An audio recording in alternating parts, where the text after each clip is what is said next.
So, James, if you would please, I feel like Vanna White when I do that.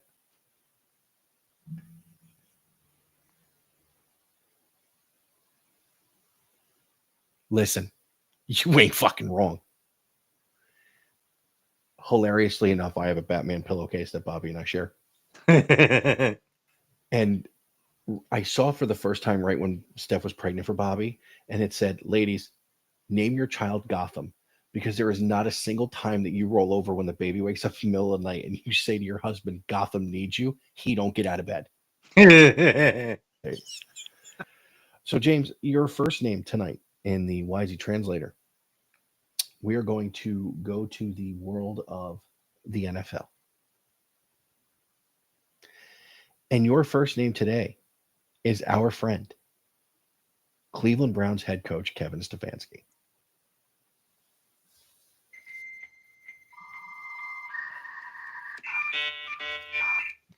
Sometimes being as non-committal is all it's doing is that you ever see those shows where like people travel back in time and then when they actually start saying things like the books are blank and they actually start writing themselves out as things start happening.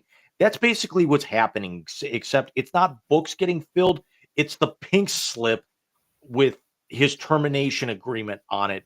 Because the fact that the offense goes out and they win today and they put up 24 points, which is the second most points that they put up at all this year on their third quarterback, their third starting quarterback, and you would not commit to this kid and you planned on redshirting him. And yes, there were times that he looked completely lost today and he could not make the simplest of throws that we talked about, and you were still not committal to him compared to Dylan Gabriel when the 49ers come in next week. Um, if you do not play him next week and you are run off the field, I'm still holding firm to the point where they may not even wait for Black Monday and they may let him go before Christmas. Listen, if they don't play him next week and they get run off the field and the offense is as inept as it was with Gabriel under center the entire time, I would just, as he walks through the tunnel, just point him to his car. But Michael, your first name, while we're talking about coaches here, one that actually decided to get retained under inauspicious circumstances as of late, we're going to shift to the world of college football, and it is much maligned and much crashed back down to earth with a very loud thud in Tallahassee, Mike Norvell.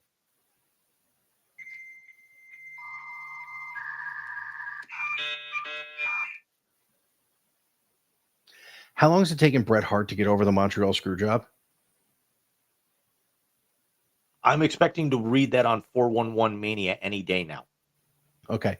That's basically what Mike Norvell went through 2 seasons ago, was the Montreal screw job. However, Florida State also knows something else. To paraphrase Rick Pitino, Bobby Bowden ain't walking through that fucking tunnel. He's not a bad coach. I think he's got a little bit to be desired as a recruiter, but he's not a bad coach. This is a guy that pre-injury he went 13-0 in the ACC 2 years ago. That's nobody remembers. We're way too into a Janet Jackson society. By Janet Jackson, I mean, what have you done for me lately?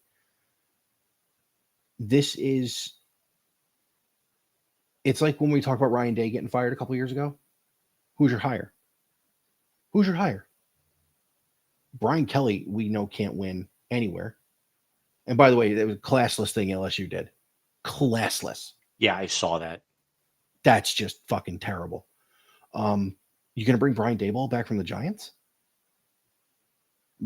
Lane Kiffin ain't going to Florida State.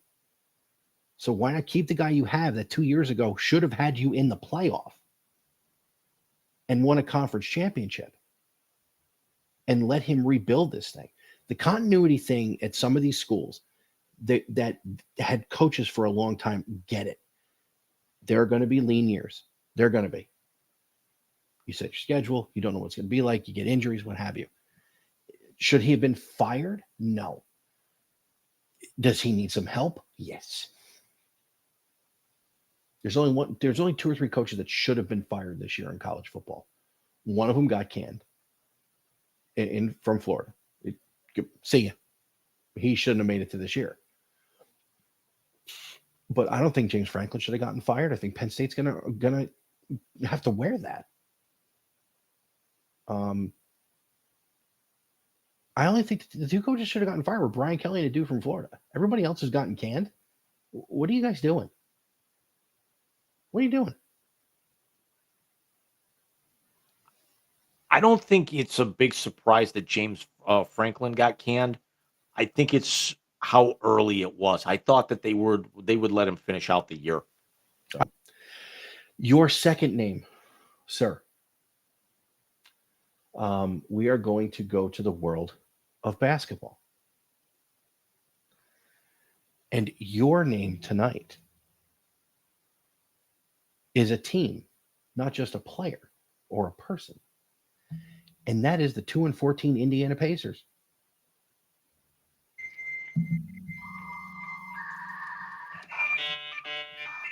We just talked a second ago about injuries. We knew Indiana was not going to be good. You're missing Obi Toppin for most of the year. You're not going to get Tyrese Halliburton at all because the playoffs, you can basically kiss those goodbye, even though we're less than a month into the season or just over a month into the season at this point. It might actually, statistically speaking, it may go down as one of the biggest flame out and flame jobs in basketball history to see a team go from game 7 to possibly a top 5 lottery pick at this point. But you have to see that everything is stacked up against them because the only team in basketball that they are better than right now are the New Orleans Pelicans and the Washington Wizards. And the Wizards are not going anywhere because the Wizards have lost 14 in a row. And the Pacers are 1-9 in their last 10. I mean, they're semi-competitive in some of these games. Although, how do you go into Phoenix and get run off the floor by 38? You give up 152 to the Jazz from what I'm seeing. It's just when you're when Pascal Siakam is leading your team in points and assists per game and also rebounding and steals. Sorry, Pascal Siakam is not LeBron. He's not Donovan Mitchell. He's not Evan Mobley.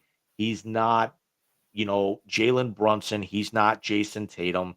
He's next man up at this point, and that's entirely what the Pacers are running. And there's no way that you run any part of this coaching staff.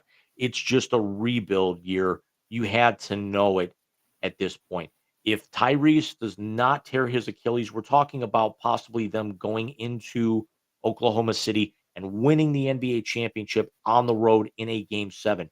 Instead, we're talking about what kind of condition is Tyrese going to be in to start the 2026-2027 season next fall, and what can we possibly salvage and develop out of this year? Yeah, it's quite the turnaround. Mike, we're going to stay on the hardwood, and you and I talked just before we went on the air about some pretty good trash talk. We had one the other night, and I'm going to give you the retaliator in this one. So your name tonight is future Hall of Famer and basically putting the young man on his ass. One Mr. Klay Thompson.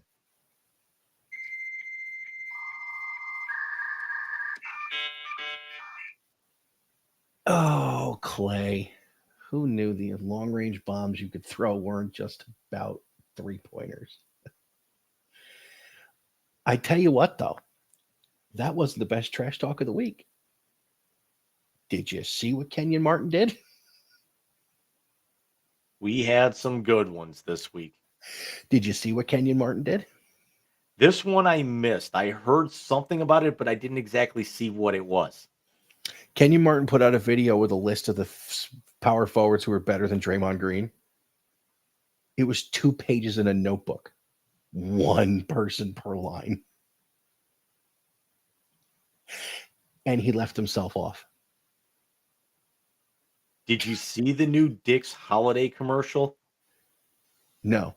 There's a whole bunch of athletes asking whether they're on the nice or the naughty list with Santa standing in there. And all of a sudden, right at the end, you see it like they're saying you did this, this, and this, but yeah, you're on the nice list. So it's just like a tacker on the scoreboard in the store. And all of a sudden, you see Draymond poke his head around, and Santa just looks at him and says, "Not this year, Draymond."